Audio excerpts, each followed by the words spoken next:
June 6, 1944. 1:58 hours. Normandy coast, near St. Mierglis. The night is thick with cloud and cordite.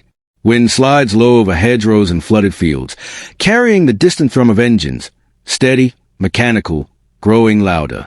Above the darkened French countryside, the sky begins to move. Not stars. Aircraft. C-47 Skytrains cut through the black in tight formation, olive drab bellies barely visible against the moonless sky. Their propellers chew the air, vibration rattling through aluminum fuselages packed with men who say nothing now. Boots rest on canvas floors. Fingers tighten around webbing straps. Somewhere in the darkness, a red jump light flickers on. Below them, the Atlantic wall sleeps. Concrete bunkers crouch along the coastline like prehistoric beasts. Casemates poured thick, steel reinforced, angled to deflect shells. Tobrucs ring the beaches, each mounting in milligram 42, barrels already zeroed on kill zones mapped months earlier. Barbed wire snakes through sand dunes. Wooden stakes, Rummel's asparagus, jut upward in the fields, tipped with mines to tear open gliders and men alike. German sentries stamp their boots against the cold. Felled growcoats. Store helms pulled low. Somewhere inland, a radio crackles with static and routine reports. Nothing to report. The wall is doing what it was built to do, stands silent and immovable. Then the sky opens. Flak bursts bloom without warning.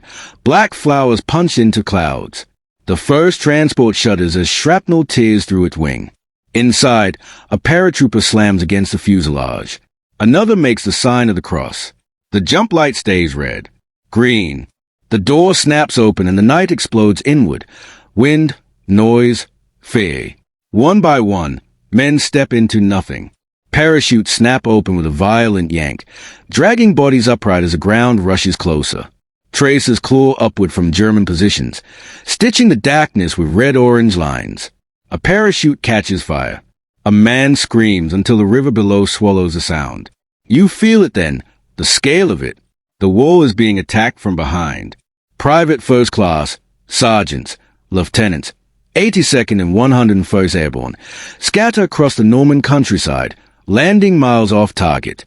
Some crash into trees and hang helpless, silhouettes against the sky.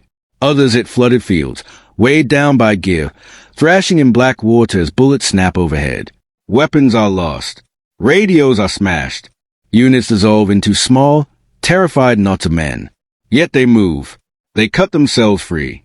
They crawl. They regroup by whispers and hand signals. A single Thompson fires. Then another. A German flare arcs upward, bathing the fields in harsh white light, revealing bodies, parachutes, and men running straight at machine gun nests with nothing but grenades and desperation. Far to the west, naval guns begin to rumble, low at first, then continuous.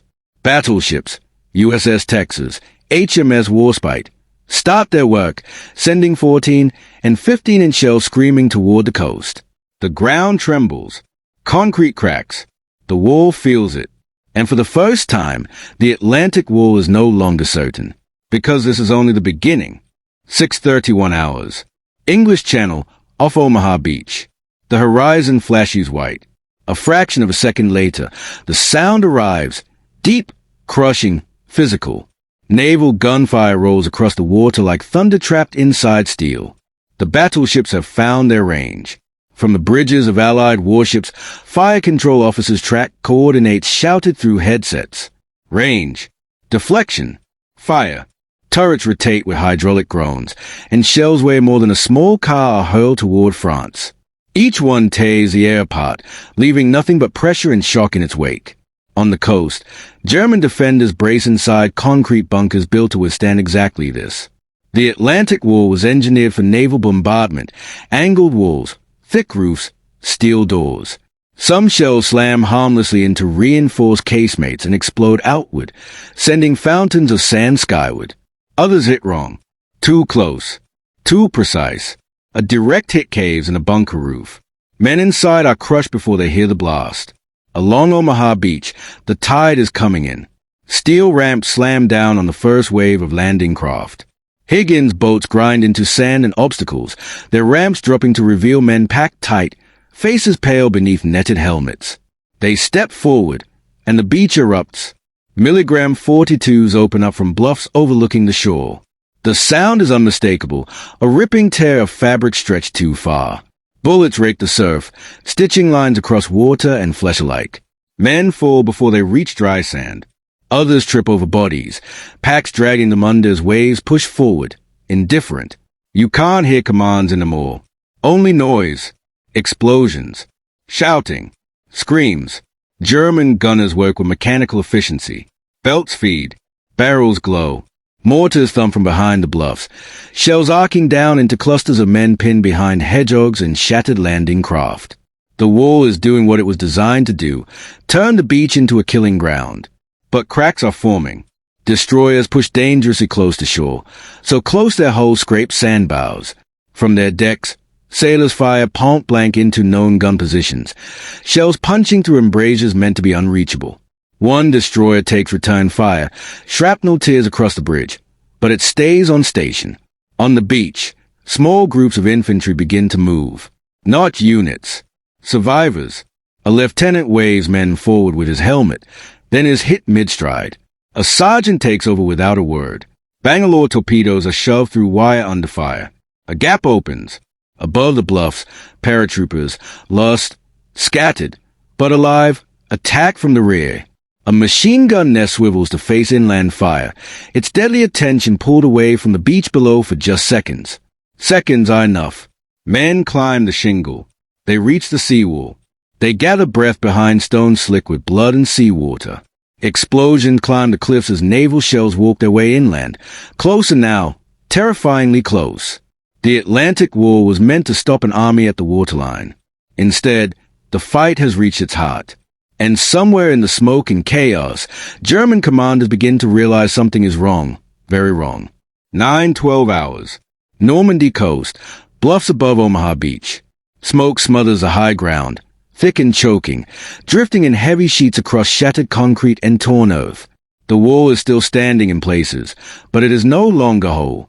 American infantry claw their way upward, using shell craters as cover, fingers digging into chalky soil slick with blood. Officers shout until their voices fail, then point and move, leading by momentum alone. There's no line anymore, only direction. A German strongpoint, once invisible, untouchable, falls silent as a grenade is shoved through its firing slit. The blast echoes inside the concrete chamber, and when the smoke clears, the machine gun is gone. So are the men who served it. You see it now. The war was never meant to be taken piece by piece. It was designed as a continuous threat, every bunker covering the next. Once one position collapses, the geometry of death breaks down. German reserves try to respond. Infantry squads move forward in short rushes, rifles up, boots slipping on churned earth. An Oberfeldwebel shouts orders, waving men toward a secondary trench line. Then naval fire finds the coordinates. The ground lifts. A shell lands short of the trench, collapsing it in on itself. Dirt and bodies are thrown skyward. Survivors stumble out, deafened, eyes wide, uniforms torn. Radios crackle with frantic call for armor, for air support, for permission to counterattack. Permission does not come. Far inland, confusion reigns. Reports contradict each other. Paratroopers are everywhere and nowhere. Bridges are blown. Roads are blocked by wrecked vehicles and dead horses. Officers cannot tell where the main landing is, or how many more are coming. Hitler is asleep. Standing orders forbid Panzer Division from moving without direct authorization. Hours pass. Those hours matter more than concrete ever could. On the bluffs, American engineers clear paths of vehicles, marking routes with tape and hand signals. A Sherman tank grinds its way up a narrow draw, engine roaring, turret swinging left and right, firing into tree lines and bunker mouths at point-blank range. The sound is overwhelming. Metal on stone, shell on concrete. By late morning, Allied flags appear where German observation posts once stood. The view from the heights tells a truth no report can hide. The sea is filled with ships. Landing craft stretch to the horizon. The invasion is not a raid. It is an arrival. German soldiers retreat in small groups now, firing as they go, some disciplined, others shaken.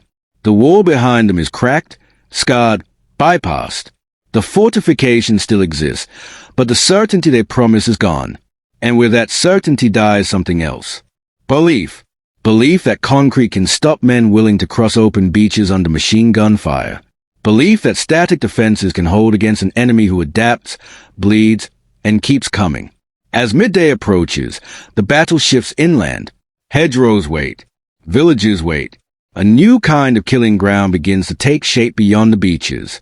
But the Atlantic Wall, Hitler's Great Shield, has failed its first test. And the cost of that failure is only beginning to reveal itself. 1447 hours. Normandy, inland from the beaches. The sounds of the sea fade behind the hedgerows. Here, the war tightens. Sunlight cuts through broken clouds, illuminating a countryside that looks peaceful from a distance. Stone farmhouses, narrow lanes, apple trees heavy with fruit. Up close, it is a maze of death. Bulkage hedgerows rise thick and ancient, roots tangled deep, walls of earth and greenery taller than a man. They stop tanks cold. They hide everything. German infantry regroup among them, using terrain instead of concrete now. Milligram 42s are dragged into sunken lanes. Mortars are resighted behind barns. Snipers climb into church towers that still stand, waiting for movement below. American units advance cautiously, no longer charging, no longer rushing. Each step is paid for. A squad rounds a bend. Gunfire erupts at point-blank range. Men drop. Others return fire blindly, bullets chewing into foliage that gives nothing back. This is where the Atlantic Wall was supposed to prevent the war from reaching. Instead, it has merely delayed it. Along shattered coastal roads, German officers count what remains. Bunkers are isolated. Communications are severed. Ammunition runs low. Naval gunfire still reaches inland, unpredictable and terrifying, forcing movements at night and silence by day. Luftwaffe response is thin. Fuel shortages, damaged airfields, Allied fighters everywhere. By evening, the truth is unavoidable. The war did not fail because it was weak. It failed because it was static. Across Normandy, Allied forces expand their foothold mile by bloody mile. Engineers carve tank ramps through hedgerows. Infantry learns new tactics under fire. Adaptation happens in hours, not months. Losses are heavy, but momentum belongs to the attackers now. German reinforcements finally move, but too late and under constant air attack. Columns are broken on roads before they reach the front. Orders arrive that contradict the last. Commanders argue. Time bleeds away. And above it all hangs the weight of a decision made years earlier, to trust concrete and steel over flexibility and speed, to believe that a wall could replace maneuver, that fortification could substitute for initiative. On June 6, 1944, that belief dies.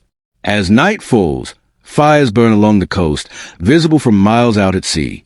The beaches are no longer killing grounds. They are lifelines. Wounded are evacuated. Supplies pour in. More men land. More guns. More tanks. The sky that once rained paratroopers is quiet now. But the invasion does not pause. From this day forward, the war in Western Europe moves in only one direction, east, through Normandy, through France, toward Germany itself. The Atlantic Wall was meant to stop history at the shoreline. Instead, it became the place where history broke through.